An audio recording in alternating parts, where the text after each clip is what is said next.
Hello friends, स्वागत है आप सभी का हमारे इस यूट्यूब चैनल बैंकिंग टिप्स पर। दोस्तों, आज हम एक नए मल्टीप्लिकेशन के ट्रिक को सीखने जा रहे हैं जो कि अपने आप में बहुत ही यूनिक है।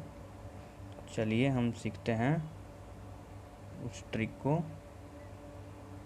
कि बहुत ही यूनिक ट्रिक, अपने आप में ही एक यूनिक ट्रिक है। चलिए बढ़ते हैं हम क्वेश्चंस की ओर।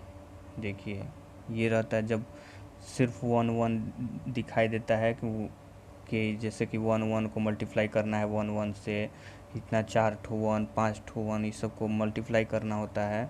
तो इसको ईजिली हम कैसे मल्टीप्लाई करते हैं, देखिए।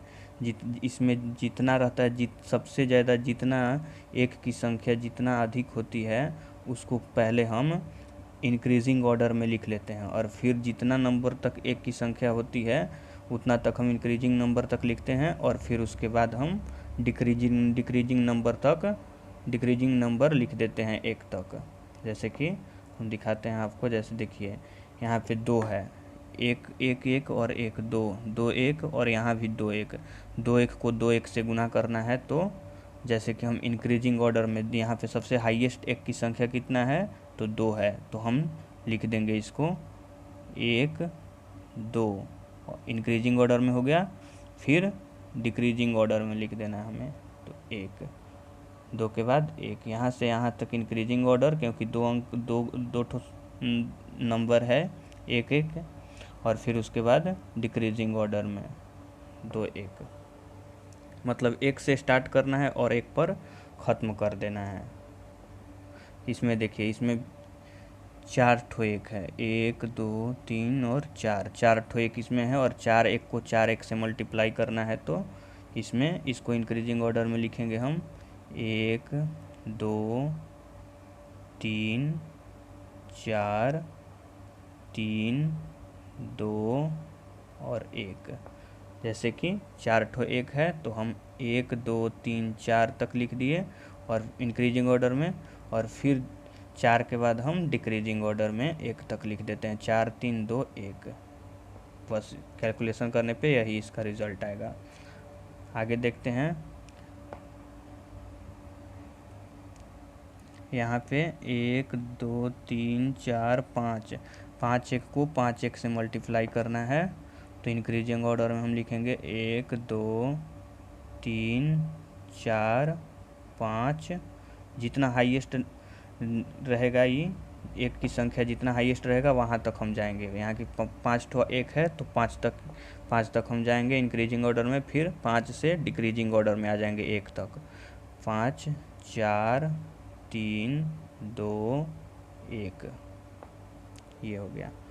तो ये तो रहा कि जब हम इक्वल दोनों साइड, मतलब कि 4 1 को 4 1 से मल्टीप्लाई करना है, या फिर 5 1 को 5 1 से मल्टीप्लाई करना है, या 2 1 को 2 1 से मल्टीप्लाई करना है, तो मतलब कि दोनों साइड हमारा इक्वल एक की संख्या रहेगा, तब तो इस प्रकार हम करेंगे। अगर कहीं दोनों साइड इक्वल ना रहे तो उसे हम कैसे करते हैं, आइए देखते हैं हम।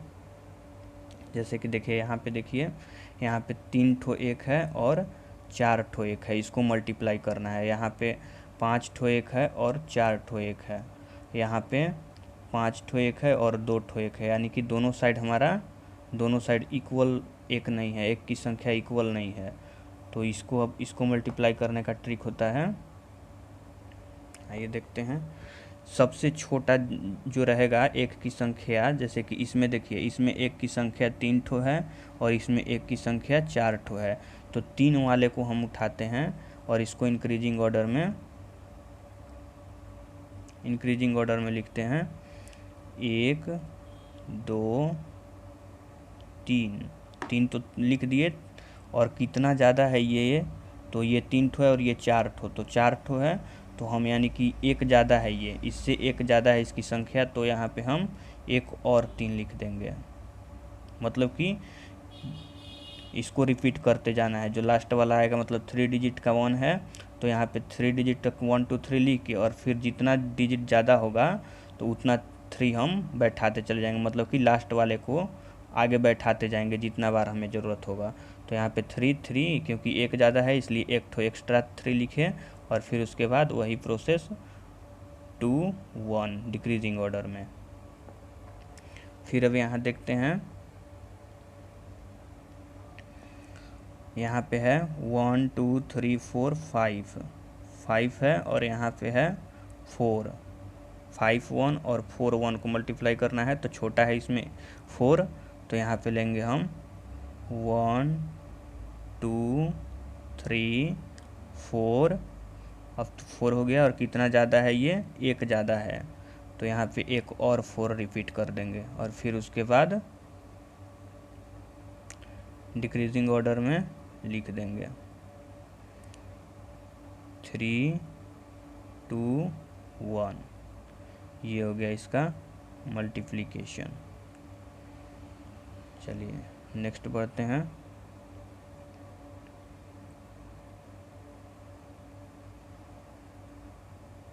इसमें देखते हैं हम, इसमें एक की संख्या कितनी है, 1 2 3 4 5।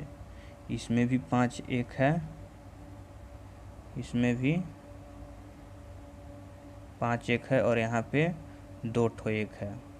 तो हम छोटे वाले को लिखते हैं 1 2। अभी कितना एक, इससे इतना कितना कम है, तो 3 ठो एक कम है, तो यहाँ पे 2 को 3 बार लिख देंगे और 2 2 2 हो गया। फिर उसके बाद डिक्रीजिंग ऑर्डर 1। देखिए कितना इजीली होते जा रहा है। चलिए नेक्स्ट बढ़ते हैं। अब ये आ गया, ये भी उसी का एक ट्रिक होता है। ये सब सिर्फ दिखाने के लिए 4 4 और 6 6 आ जाता है। जैसे कि इसको भी हम एक एक बना लेते हैं। तो एक एक बनाने के लिए क्या करेंगे, इसको हम 11 इंटू 4 लिख देंगे और इसको 6 6 6 जो है इसको हम 1 1 1 इंटू 6 कर देंगे। मीन्स अब हमारा वही सिंपली पहले जैसा हो गया। 4 ठो एक को 2 ठो एक से मल्टीप्लाई करना है और 6 ठो एक को 3 ठो एक से मल्टीप्लाई करना है। तो यहाँ पे 4 ठो एक को 2 ठो एक से मल्टीप्लाई करना है, दैट मीन्स 1 2 और कितना एक कम है, इसमें 4 ठो है और इसमें 2 ठो एक है, दैट मीन्स 2 ठो एक कम है, तो 2 2। फिर उसके बाद 1, फिर उसके बाद 4 हमारा एक्स्ट्रा है इसमें, तो 4 से हम मल्टीप्लाई कर देते हैं, तो हो जाता है हमारा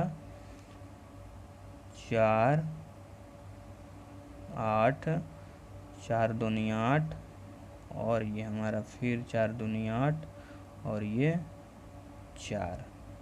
ये हमारा आंसर हो जाता है। उसी प्रकार हम इसका करेंगे। यहाँ पे एक है 6 ठो, तो हम 1 और यहाँ पे 3 ठो है, तो 1 2 3 और कितना कम है, यहाँ 6 है और यहाँ 3 एक है, तो 3 कम है, तो यानी कि 3 3 3। 3 ठो 3 रिपीट करेंगे और फिर उसके बाद डिक्रीजिंग ऑर्डर में 2 1 और ये तो हो गया एक एक से मल्टीप्लाई का। अब इसमें 6 जो एक्स्ट्रा है इसको फिर हम 6 से मल्टीप्लाई कर देंगे, जो कि आएगा हमारा 6 6 दूनी 12 2 कैरी 1 6 3 18 9 कैरी 1 6 3 18 1 19 9 कैरी 1 18 19 कैरी 1 और फिर 6 3 18 19 कैरी 1 और फिर 6 दूनी 12 और 1 13 का 3 कैरी 1 6 कम 6 और 1 7, यानी कि 7 3 4 9 2 6। ये इसका आंसर हो गया। आशा करते हैं आपको ये पसंद आया हो। अगर पसंद आया हो तो इस वीडियो को लाइक कीजिएगा और अपने फ्रेंड्स के साथ इसे शेयर कीजिएगा। चलिए मिलते हैं अपने अगले वीडियो में। Thanks for watching. चैनल को सब्सक्राइब जरूर कर दीजिएगा। चलिए।